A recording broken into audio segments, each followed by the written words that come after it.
est-ce que tu es surpris par les performances de Luis Enrique et surtout par l'importance qu'il a pris à l'OM ? Bah oui, évidemment, celui qui te dit qu'il ne l'est pas, je pense que c'est un menteur, ou alors c'est vraiment le plus fidèle supporter de Luis Enrique. Il faut pas oublier d'où revient Luis Enrique. Hein. Il revient pas de nulle part, mais presque. Hein. Quand il rentre de son prêt de Botafogo, l'OM n'est pas sûr d'en vouloir. Son départ est annoncé.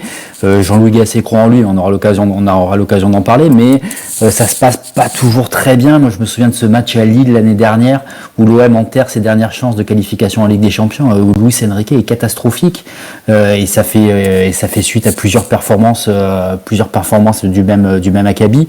Donc à ce moment-là, celui qui peut te dire que quelques mois plus tard, le gars est métamorphosé, est l'un des principaux dynamiteurs de l'attaque marseillaise, un des principaux artisans de cette attaque, ben, c'est soit qu'il est vraiment, soit que c'est un devin et qu'il est vraiment très fort. Ouais, c'est un mytho surtout.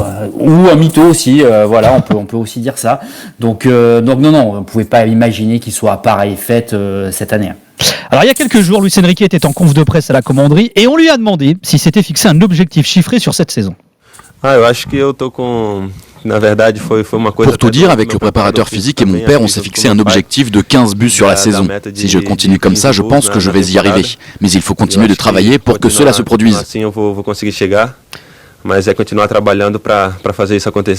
Alors, mine de Rémi, 15 buts, tu me diras, c'est pas colossal, mais 15 buts sur une saison à l'OM, il y en a peu qui l'ont fait ces dernières années.